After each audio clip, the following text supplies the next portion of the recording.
This file was never written for citizens. It was written for secrets. For years, a government agency quietly tested how to control the human mind.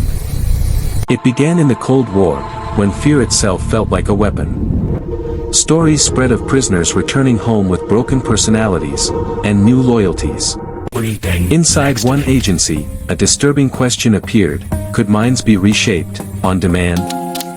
They gave this search for mind control a harmless code name. The work was anything but harmless.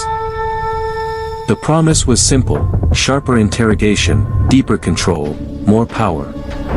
The cost would be paid by people who never truly agreed to be part of it. Top officials approved covert experiments on behavior and consciousness in the name of security.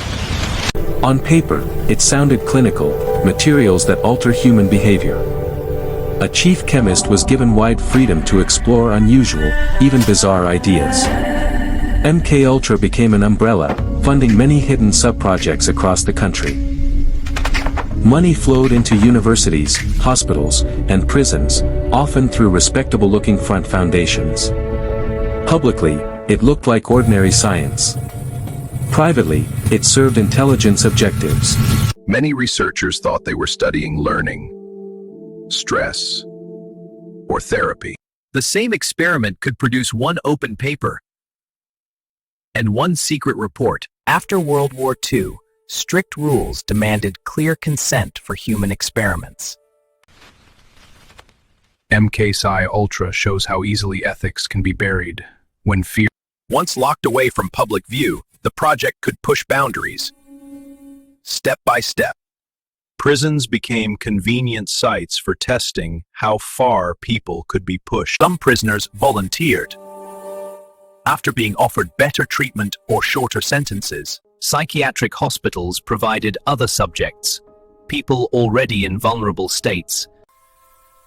They were often told this was normal therapy, not part of a classified program. University students joined experiments presented as studies of creativity or consciousness, a new drug for creativity and perception. In reality, many were being given powerful psychoactive drugs with unknown doses.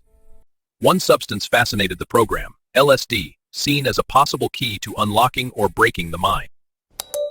Subjects reported time stretching, faces twisting, and reality turning. Internal notes described unwitting people having panic attacks and breakdowns. Some spin-off operations secretly drugged people in more casual, even sexual settings. Their reactions were watched from behind one-way glass, as if they were lab animals. Drugs were only one tool. Others included extreme electroshock and deep sedation. Researchers also explored sensory deprivation, cutting off light, sound, and normal contact. They wanted to know how isolation could break resistance and reshape identity. Hypnosis and suggestion were layered on top of drugs and isolation. Some experiments tried to plant commands or block memories of what had been done. The subjects came from many backgrounds. Their common trait was lack of real informed consent. Forms existed, they were often vague, hiding the true risks and the real sponsor. For those inside these experiments, the line between treatment and torture blurred. Some walked into sessions as ordinary people and walked out feeling like someone else. Not all of this happened on US soil. Foreign clinics and universities were pulled into the web. As time passed, the political climate changed, and more questions arose. New scandals made the public suspicious of secret operations and intelligence agencies.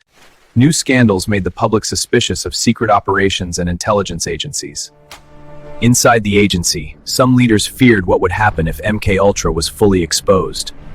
A decision was made to remove and destroy large parts of the paper trail. Boxes of documents were moved to shredders before any outside investigation began. With each stack of pages destroyed, the full history became harder to reconstruct. Key details, the exact numbers, the worst abuses, may have disappeared forever. What survived were fragments, financial records, stray reports, and human memories. Later investigators would have to piece together the story from these scraps. Journalists slowly noticed strange patterns in budgets and research grants. They heard rumors of drug experiments, uncontrolled doses, and secret sponsors. Television audiences first heard hints that their own government had experimented on its people. The idea was shocking. Mind control research carried out in a democracy, not only in dictatorships.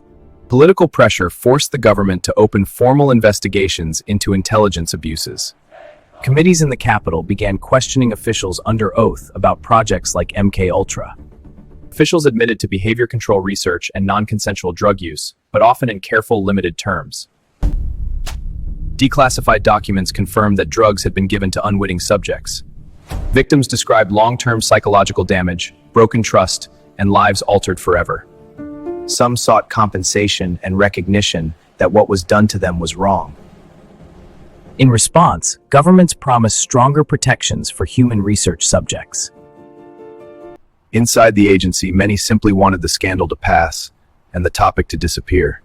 Outside, MK Ultra became a symbol of what secret power can do when it escapes oversight.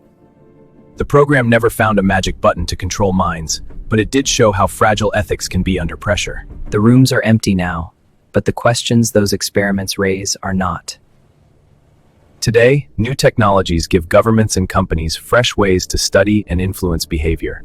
The tools changed, from drugs and tanks to data and algorithms, but the temptation to control remains. MK Ultra is no longer active, but its shadow hangs over every debate about secrecy and human rights. The real lesson is simple: the biggest danger is not what we are told, it's what we quietly allow to happen.